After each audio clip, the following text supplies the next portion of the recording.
Hello friends, Baltmatrix here, and today we're taking a look at Captain Huffy. I picked this figure up over at thechosenprime.com. In vehicle mode, Captain Huffy is a small truck. Specifically a... You know what? I don't know what truck this is. In fact, I have no idea what model it is, but it is a flat-faced truck. It kind of reminds me of something that I saw from Mask years ago. Size-wise, he is a little bit smaller than MP10 Prime in vehicle mode, and a little bit bigger than Voyager-class Siege Prime in vehicle mode. I'm sorry, I don't have the time to transform MP10 Prime to show you guys the scale, but I just don't have the time to do that right now. The overall aesthetic of the trailer is quite good. However, the junk in the back here, which are the robot mode's hips, well, they're a little bit of an eyesore. But overall, I think the truck mode works well. Looking underneath, you can see there is a giant robot folded up under there.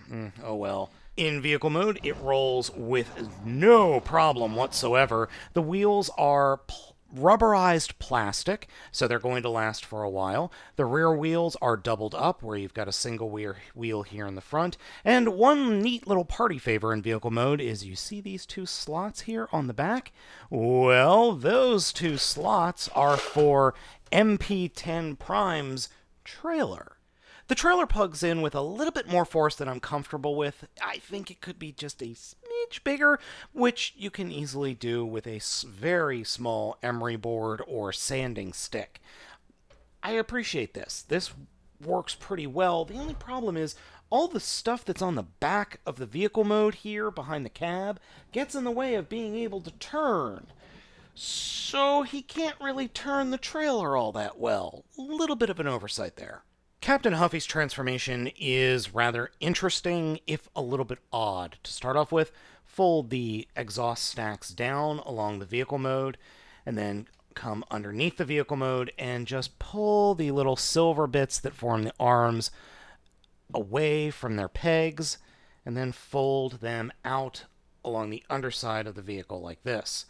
Then come to the front of the cab, grab the top of the cab, and unpeg it from the rest of the cab, and fold it up and out of the way, thus allowing you to fold the front of the cab forward a little bit, and reach in underneath the front of the cab and unpeg the front tires like so, and then accordion them out along to the top of the shoulders, and fold them and peg them into place like that. So you end up with this Pac-Man-esque canopy or front cab going. That allows you to fold the cab all the way down like this, out of the way. Then come to the back of the cab, the back of the vehicle, and wiggle the back of the vehicle mode apart. When you do that, you will most likely unpeg the axes, which are his weapons in robot mode. So we'll put them off to the side. Then come to the top part of the cab and unpeg the halves from each other, and you can fold them down over the hips like that. And that will unpeg the rear of the vehicle mode from the body, or from the rest of the mode, so you can flip the hips up and snap them into place. Now we come down to the bottom of the vehicle mode, or the rear of the vehicle mode. So first we straighten out the knees, like that. Grab the tire section and kind of wiggle them away and off of the very rear of the vehicle mode. Flip them up.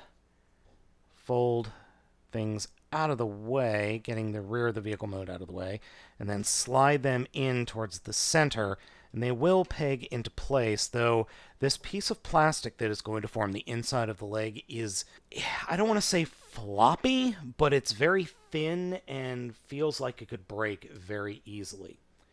Then we could just take the entire rear section of the vehicle mode and flip it up and peg it into place to form the knees. Or in front of the knees, I should say. So we do the same thing on the other side. Unpeg the rear of the tailgate lights, slide the wheels in, flip them at 180 degrees, straighten out the knee, and then peg that section into place. Next, come back to the back of the legs, which is where the trailer hitch is. Grab the toes and fold them straight down, then grab the hitch, and this whole section will fold forward to form the feet and the heels on these very tight ball joints. Then we can take the rear or the top of the cab, fold it down, and snap it into place. And we've formed the legs. Stand the figure up, and let's move to the upper torso. Now this part of the transformation is pretty darn easy. We're simply going to take the shoulders, straighten them up, and then push them into the body. Then straighten out the arms, fold out the fists, and turn things so that you actually get a believable points of articulation. Do the same thing on the other side. Fold the arms out, turn the fists, then reach up top and flip up the head, turn it around 180 degrees, and then we have a choice here with the rear of the cab.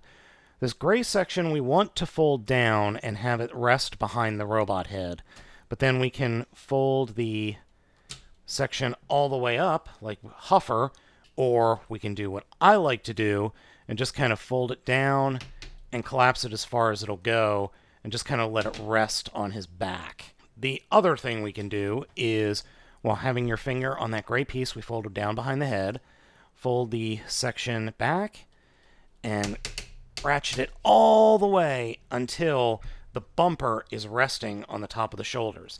Now that's the way the box has it, and that's the way I like to do it. And then we turn the figure around, and this is where we can attach the axes on these little peg holes here and here, so he can reach behind himself and then just grab them. Even though that is a far way to reach even for his arms. In robot mode, Captain Huffy is pretty cool. I love the look of the legs and the overall just beefiness of those lower legs. He feels nice and chunky, very much like a new G1 figure should. The only complaint that I have about the figure is, other than the giant backpack, he's very monochromatic.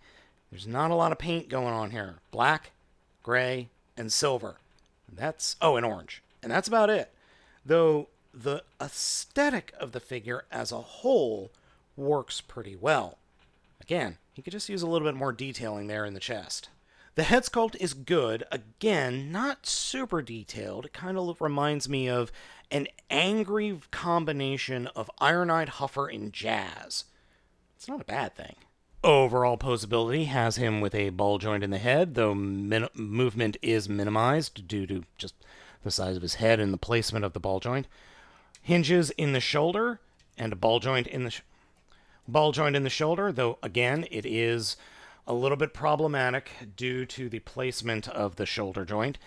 Swivel at the upper arm, double bend at the elbows, plural. Swivel at the fists, swivels at the wrists. Hands do open and close. Torso swivel, ball joint in the hip, ratcheting joint at the knee, and then some foot articulation handled by a ball joint, and a toe hinge. Getting the weapons into the figure's hands is really actually quite interesting because there is this groove in the inside of the palm, and there is a little, protrusion at the bottom of the handle. You put the axe in the hand all the way underneath the hand, turn it, and then slide the section into the groove. You don't push it in, you just slide it in. Kind of like some of the stuff from Make Toys recently. And that gives the figure a good, really strong grip on those axes. I can't help feeling that the little axes, or tomahawks in this case, are a little bit too small for the figure. I feel like they should be bigger. And they also look like they have guns on the top of them, which I'm not sure how that would work. Also, you can't peg them in anywhere else on the figure. He can only hold them, and they can't be pegged in anywhere else except on the backpack. Badcube has done a great job with Captain Huffy. I like this figure a lot, even with the minor issues. Going forward, I would love to see a redo of this figure into pipes. Maybe redo the arms into something a little bit more interesting, give him a little bit more paint, and even though I like the head sculpt, I think it's a little bit boring. It could be a little bit more, dynamic, or maybe just a little bit more sculpted. And again, the lack of any real definition paint here in the chest does hurt it. I'm probably going to go and pick up a repro label and put a big fat Autobot symbol right there in the chest. So, yeah, I think I'm going to do that. I think that might be the best option in this case. Overall, I like the figure. Minor issues, and they're not really issues, they're more of minor annoyances on my part. There's nothing wrong with the figure. All the joints are tight, everything is well done. I don't have any quality control issues with this guy at all. So, I picked this up over at The Chosen Prime. You can too. I think he's definitely worth picking up, but you might want to wait for him to go on sale. I know The Chosen Prime currently has a holiday sale. They might have a sale on him a little bit later in 2019, so if you can swing it, I would pick him up then. Let me know what you think of this figure down in the comments, my friends. As always, I am Baltmatrix. Please be sure to hit that like and subscribe button, and be sure to hit the bell so you know when a new video is out. Thank you so much for watching. I'll catch you next time.